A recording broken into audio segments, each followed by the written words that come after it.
11 सितंबर 2001 का वो दिन जब न्यूयॉर्क के वर्ल्ड ट्रेड सेंटर पर हुए 2 हवाई हमलों ने अमेरिका को ही नहीं बल्कि पूरी दुनिया को हिलाकर रख दिया था।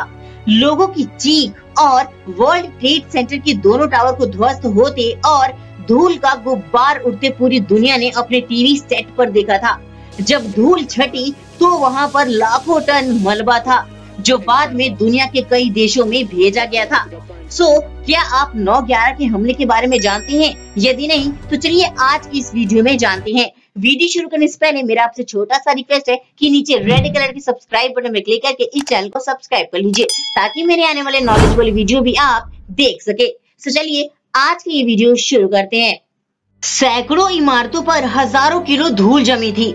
दिन के उजाले में भी धूल के गुब्बार से सूरज की रोशनी इस कदर ढक गई थी कि अंधेरा हो गया था।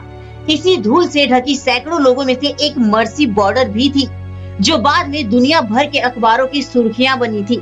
धूल से लिपटी इस महिला को डस्ट लेडी कहा गया था और इस फोटो को उस समय की आइकॉनिक फोटो बताया गया था।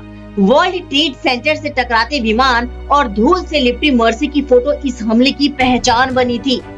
इतिहास के इस सबसे बड़े आतंकी हमले को अल-कायदा के आतंकियों ने अंजाम दिया था। इसके लिए आतंकियों ने 4 विमानों का इस्तेमाल किया था। इनमें से 2 विमान वर्ल्ड ट्रेड सेंटर के टावर से टकराए थे, जबकि तीसरा विमान अमेरिकी रक्षा मंत्रालय पेंटागन से टकराया था। वहीं चौथा विमान एक खेत में जा गिरा था। ऐसा बताया जाता है कि इस विमान में सवार यात्रियों ने आतंकियों से पूरा संघर्ष किया था, जिसकी वजह से वो अपने मंसूबों में कामयाब नहीं हो सके थे और विमान अनियंत्रित होकर खेत में जा गिरा था। ऐसा भी माना जाता है कि इस विमान का टारगेट व्हाइट हाउस था। वर्ल्ड ट्रेड सेंटर की इमारतों को गिरते हुए सैकड़ों किलोमीटर दूर से भी लोगों ने देखा था और इसके दर्द को महसूस किया था। एक इंटरव्यू में मर्सी बॉर्डर इस भयानक मंजर को बताते हुए इस कदर भावुक हो गई थी कि उन्हें शांत करने के लिए खुद इंटरव्यू लेने वाले शख्स को आना पड़ा था। मर्सी वहां बैंक ऑफ अमेरिका में बतौर लीगल असिस्टेंट थी।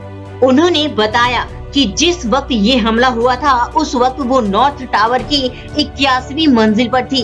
हवाई जहाज की इमारत से टकराते ही वहां पर आग और धुएं के गुब्बार फैल गया।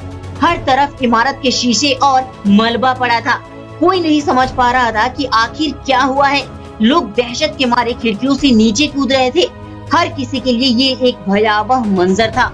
इस हमले में मर्सी उन चंद खुशनसीब लोगों में से थी जो हमले में जिंदा बच गए थे। मर्सी की जिस फोटो को डस्ट लेडी का नाम दिया गया उसको फ्रांस प्रेस के फोटोग्राफर स्टेन होंडा ने खींचा था। इसके बाद ये फोटो पूरी दुनिया में वायरल हो गई थी।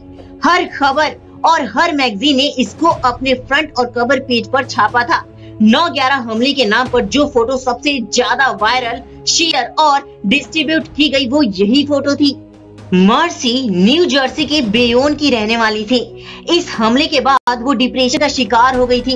वो ज्यादातर तनाव में रहती थी और उनके मन में नकारात्मक विचार बहुत ज्यादा आते थे। इसकी वजह से उन्हें गुस्सा भी काफी आता था। यही वजह थी कि उनका अपने पार्टनर से अलगाव हो गया और उनके बच्चों की कस्टडी भी उनसे छीन ली गई थी। वो बहुत ज्यादा शराब और ड्रग्स लेने लगी थी। 2 मई 2011 को जब अमेरिका के नेवी सील के कमांडो ने अल-कायदा के चीफ ओसामा बिन लादेन को पाकिस्तान के एबटाबाद में ढेर किया तो मर्सी के जीवन में कुछ सकारात्मक बदलाव भी हुए। वो खुद को काफी पॉजिटिव मानने लगी थी और गुस्सा भी कम करती थी। मर्सी को 9/11 हमले में उठी धूल की वजह से स्टोमैक कैंसर हो गया था, जिसका पता उन्हें 2014 में चला। इसका खुलासा भी उन्होंने इंटरव्यू के दौरान ही किया था। इसी बीमारी की वजह से 24 अगस्त 2015 को उनका निधन हो गया था। अमेरिका को 9/11 हमले के बाद काफी समय तक आर्थिक परेशानियां झेलनी पड़ी थी। अमेरिका का स्टॉक मार्केट कुछ दिन के लिए बंद पड़ गया था, जिसकी वजह से स्टॉक मार्केट निरंतर नीचे गिरने पर लगा हुआ था। इस हमले के बाद अमेरिका में लोगों के पास नौकरी की तंगी आ गई थी। अमेरिका को इससे उभरने में एक लंबा समय लगा था। इस हमले के बाद लोगों के स्वास्थ्य पर भी बुरा प्रभाव डाला। इस हमले के बाद अमेरिका में 3 गुना कैंसर के मरीजों की संख्या बढ़ी। ये हमला बेशक साल 2001 में हुआ था, लेकिन लोगों के स्वास्थ्य पर इसका प्रभाव साल 2012 के बाद सबसे ज्यादा पड़ना शुरू हुआ। कैंसर का मुख्य कारण टावर की धूल को बताया गया। 9/11 का आतंकी हमला केवल अमेरिका ही नहीं बल्कि पूरे विश्व के लिए एक बुरा दिन था। अमेरिका ने इस हमले के दोषी ओसामा बिन लादेन को भी आखिरकार मार गिराया था। सो उम्मीद करता हूँ दोस्तों कि आप 9/11 हमले के बारे में बहुत सारी जानकारियां जान गए होंगे। अगर ये वीडियो आपको अच्छा लगा तो एक लाइक बनता है, साथ ही अगर आप इस चैनल पर नए हैं तो नीचे रेड कलर के सब्सक्राइब बटन पर क्लिक करके इस चैनल को सब्सक्राइब कर लीजिए। सो फ्रेंड्स, इस वीडियो में अब तक के लिए इतना ही। मिलते हैं अपने नए वीडियो में एक नए टॉपिक के साथ। तब तक के लिए bye bye and take care.